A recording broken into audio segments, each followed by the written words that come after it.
let me show you how to install a free cloud storage that you can start using right now on your VPS. It's called Nextcloud. So let me show you how to install it right now. Hey, what's up everyone? My name is George and I'm going to show you how to install Nextcloud version 10 for free right now. It's an open source cloud storage that you can use right now and you can install it on your VPS. The only cost that you will have is the VPS that you purchase anywhere you want. Now, how to install it is super easy if we use ServerAvatar. Basically, it's a one-click installer, and I'm going to show you the steps to do it right now. But before I show you, let me show you the sponsor for this video, which is Hostinger. So if you plan to grab a VPS to install Nextcloud, this is a great option. So if you go to hosting, go to VPS Hosting, you're going to find the VPS plans available right here. Now, they start off from $4.99 and all the way up to $19.99. But there's a coupon code that I want to show you how to apply to get the price even lower. So let me go ahead and show you this one, which is KBM2 for $6.99, the most popular plan. And I'm going to show you how to apply the coupon code. Now, the first thing that Hostinger is going to ask you is how many months do you want to pay in advance.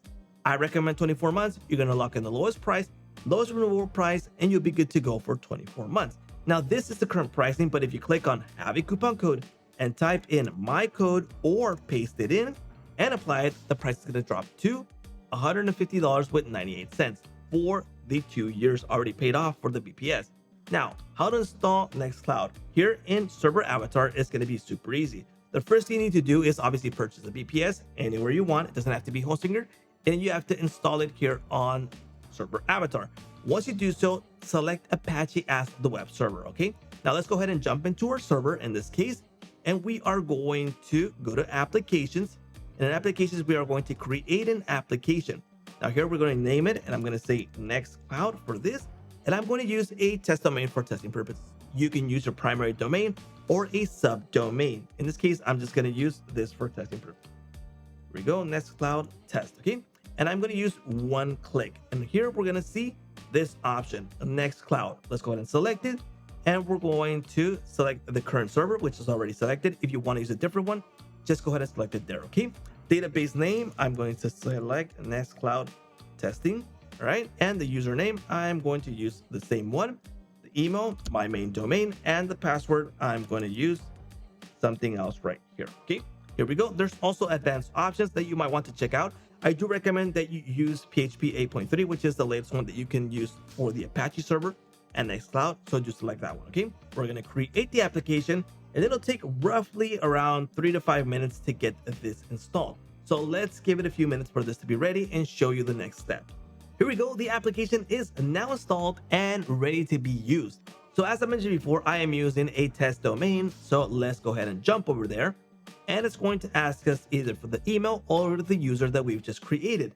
So in this case, I'll use my email and the password that I chose for this purpose. I'm going to log in. Here we go, and we're going to get the first notifications from the installation. So we're going to get started, and you're going to find out that this is a really great cloud storage that you can grab right now for free. All right, so here we go. So just the first notifications here. Let's go jump in next. You can go ahead and install this on your Android or iOS. There's also a desktop app, or just use the cloud version. You're going to get these notifications just to let you know everything that's going on version 10. Here we go, jump to social media, etc. You can go ahead and click on X if you're good to go. So right now, this was just installed during this video, my own cloud storage. And if you jump into the file manager, you can see here, it comes with a few files just for testing purposes. You can see there's only 34 megabytes used. You can go ahead and wipe this out if you want, create your own folders, your settings, etc. And you have a full blown out version that is super good as a cloud storage on your VPS. You're gonna have full control of your files, and it's gonna be completely free, except for the payment for the VPS. But aside from that, you have a powerful platform that you can start using right now to take care of all your cloud storage needs. So definitely check it out. And if you want to install Nextcloud, this is the easiest way using ServerAvatar. Use this, and it's a one-click install, no complications at all, and it's super easy to use. Plus, ServerAvatar is actually good. So if you plan to grab a VPS, don't forget to use my coupon code on Hostinger. And if you decide to grab somewhere else, it will work too on ServerAvatar and Nextcloud. So there you go. Links in the description, and that's a wrap.